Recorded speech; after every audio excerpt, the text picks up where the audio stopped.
everyone, and welcome to another slightly shorter episode of Curiosities in Psychology, where this week we're going to be discussing the psychology of fashion. So did you know that in the 1930s, the average woman owned 9 items of clothing, but nowadays the average woman buys 67 items of clothing per year?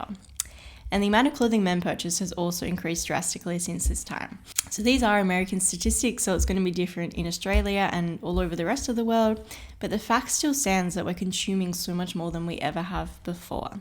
So as we've begun to consume so much more, the psychology behind fashion and why we make certain fashion choices and what difference this makes to our behaviours and our mindsets has started to be focused on a lot more.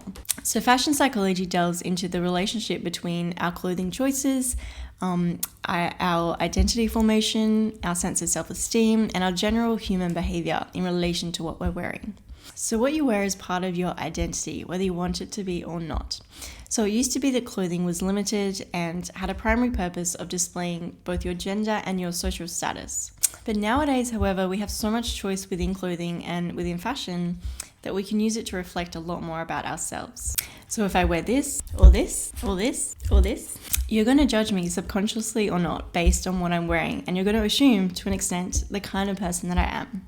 So we're surrounded by and influenced by fashion daily. So whether that's judging someone's personality based on their looks, or judging our own selves and our own sense of self-worth by what we're wearing, or by how we change our behavior when we wear different clothes. But despite all of this, the psychology of fashion is often something that's been overlooked until recently. Yet how we dress and what we choose to wear every day, and the way that we judge other people based on what they're wearing, is all a pretty significant part of modern human behavior. And in fact, one of the founders of psychology, William James, actually put a large emphasis on fashion, stating that clothes are an essential part of the material self, the spiritual self, and the social self. So we know all the basics around fashion psychology. So there's a lot of pop culture around color psychology, like how the color blue is meant to be a calming color, and how red's meant to be a more attractive or more seductive color. And we know things such as how just changing into your gym clothes can immediately make you feel more motivated to work out and actually start producing dopamine, and how changing out of work clothes at the end of the day into something more comfortable also creates that mindset shift and allows you to relax more. But what's the actual research behind all of this, and why does it affect us so much? So there's a term used in fashion psychology called enclothed cognition, and it describes how the clothes that we wear affect our behavior, our attitudes, our mood, and our confidence. And as a result of all of this, it also affects the way that we interact with others. So if you're wearing formal work clothes, you're more likely to have a stiffer posture and speak in a slightly different manner to when you're wearing more chilled, relaxed clothes. And this is regardless of who you're around. So the clothing that you're wearing, because of what we associate with this type of clothing, affects how we interact with others. And studies have shown that clothes also affect our cognition. Now, I was pretty skeptical about this when I first read about it, but I did further research, and the studies I found are actually pretty valid. So the two psychologists who coined the term enclothed cognition, Adam and Galinsky, did a study in 2012 on participants' attention levels and focus when wearing a lab coat, compared to wearing just plain clothes. And they found that those who were wearing the lab coat made less errors on a strip test task and therefore showed better selective attention than those who weren't wearing the lab coats. But they also showed that this result was only relevant for those who were told that the lab coat was a doctor's coat. So some participants had been told that it was a painter's coat instead. And so those participants didn't actually do as well on the attention task.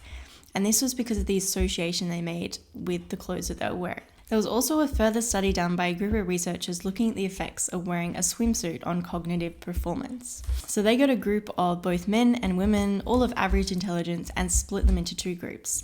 So one group had to wear a swimsuit or a bikini if they were female, and the other group wore just jeans and a jumper. And so they found in this study that the women who were wearing bikinis did worse on a maths test than the women who were wearing jumpers.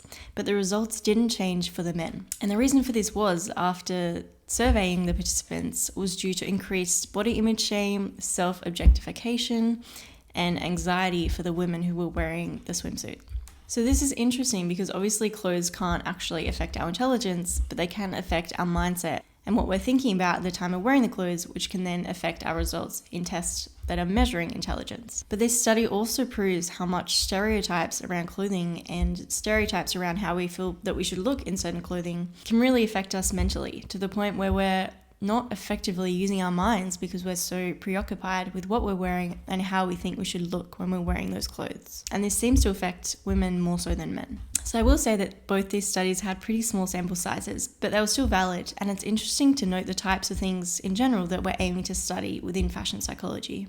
So moving on from our own perceptions and our own mindset changes that can be created by fashion, what we wear also affects others' perceptions of us too. So we're often told for a job interview to dress to impress, and that looking smart will create a good first impression.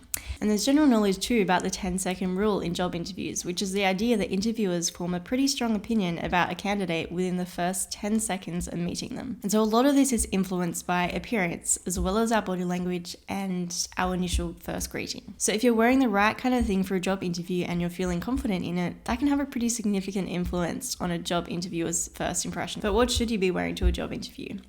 Well, a study in 1990 found that wearing masculine clothes to a job interview contributed to perceptions of the individual being more decisive and supposedly more self-reliant.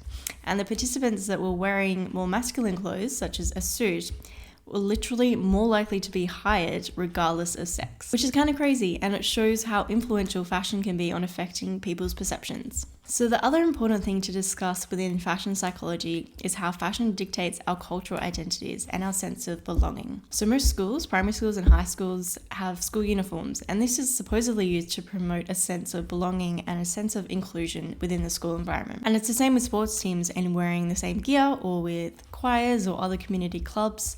The clothes are used to create this sense of unity. And so then often outside of these spaces, people want to keep up with certain trends or changes in fashion, or more often wear the same types of clothes that their friends are wearing or people close to them are wearing, because again, it creates this sense of belonging in the community. But further, as I mentioned before, clothing choices can also be symbolic of cultural identity or cultural significances. And this can be quite important psychologically, because often immigrants or individuals from diverse backgrounds can use clothing to navigate the complexities of cultural integration, so seeking to balance their heritage with contemporary influences. And so fashion is largely a way to express this. So fashion can be used to express and navigate cultural identity, personal identity, and can be used in general to symbolize many different things. And so looking at the psychology of fashion helps us to understand how the clothes that we wear affect our own opinions of ourselves and change how we feel and we act, and also affect how we perceive others and how we behave around others based on what they're wearing. But it's important to note too that it's not so much the actual clothing that changes our own mood or mindset, but what we associate with that clothing and how we feel when we're wearing it. So if you're wearing something that you feel comfortable in, you're more likely to feel confident and therefore act accordingly. So that's all for this week, guys. Thanks for listening to this episode. And as always, if you want to find out more, head to my Instagram, TikTok, or Facebook pages, and check out YouTube and Spotify or any of your favorite podcasting platforms for more episodes. Otherwise, I'll see you next week.